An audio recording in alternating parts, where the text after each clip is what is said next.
Hello friends, कैसे हैं आप लोग। आशा करते हैं कि आप लोग अच्छे होंगे। बहुत दिनों के बाद आज आप लोग के सामने हम एक नए टॉपिक के साथ प्रेजेंट आए हुए हैं। उस टॉपिक का नाम है हिचकी, जिसको हम इंग्लिश में हिकअप्स भी बोलते हैं। सबसे पहले हम जानने का कोशिश करेंगे कि हिचकी क्यों होता है और कैसे होता है और उसको कैसे रोकेंगे और कौन सा घरेलू उपचार करके उसको हम रोक सकते हैं। सबसे पहले बात करते हैं कि हिचकी होता कैसे है।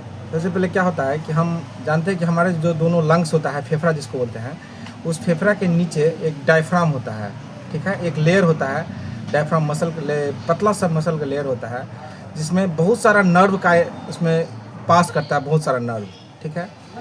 जिसमें क्या होता है, उसमें इनवॉल्यूंटरी स्पाज्म हो जाता है। उसका एक्साइटमेंट यानी कि वो उसका इरिटेबिलिटी के कारण या कोई दूसरा फैक्टर के कारण क्या होता है, उसमें स्पाज्म हो जाता है, जिसके कारण से हमको क्या होता है, हिचकी होता है, ठीक है। उसके कारण क्या होता है, जब स्पाज्म हो जाता है उसके कारण क्या होता है, हम सडन बहुत अचानक से बहुत ज़्यादा एयर जो है सो इंटर हो जाता है हमारे लंग्स में, ठीक है। इसके कारण क्या होता है, वो हमारा जो वोकल कॉर्ड है वो अचानक से बंद हो जाता है।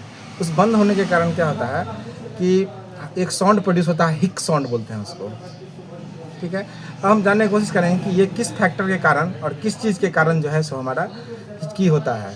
जब हम बहुत ज़्यादा एक्साइटेड हो जाते हैं उस केस में हमारा हिचकी आ सकता है।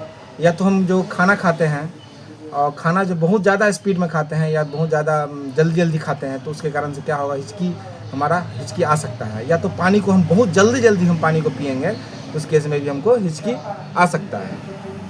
अब जो है सो हमको डॉक्टर से कब दिखाना चाहिए, जब किसी आदमी को हिचकी होता है और वो सोचता है कि रेगुलर हिचकी हो रहा है, कंटिन्यूसली हो रहा है, यदि 48 घंटा से ज़्यादा मोर देन 48 आवर्स के तक कंटिन्यूसली यदि हिचकी होता रहे रुक के भी, तो हमको क्या करना चाहिए, डॉक्टर का सलाह लेना चाहिए, ठीक है।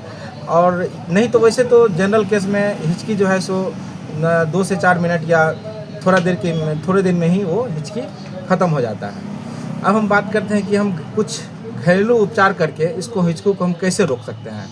जैसे सबसे पहले इस उपचार में आता है, जैसे कोल्ड जो पानी होता है यानी ठंडा पानी को हम क्या करेंगे, ठंडा पानी को जो है पूरा कोल्ड वाटर को हम पी लेंगे, ठीक है। उससे भी हमारा स्पाज्म जो हमारा मसल जो है वो रिलैक्स हो जाएगा और उससे हमको हिचकी रुक जाएगा। और या तो हम नींबू को सक करके भी हम हिचकी को रोक सकते हैं। और तीसरा आता है जिंजर, जिसको हम अदरक बोलते हैं, अदरक को भी चबा लेंगे, उसके कारण भी हमारा हिचकी कम हो जाता है। और कुछ पॉपुलर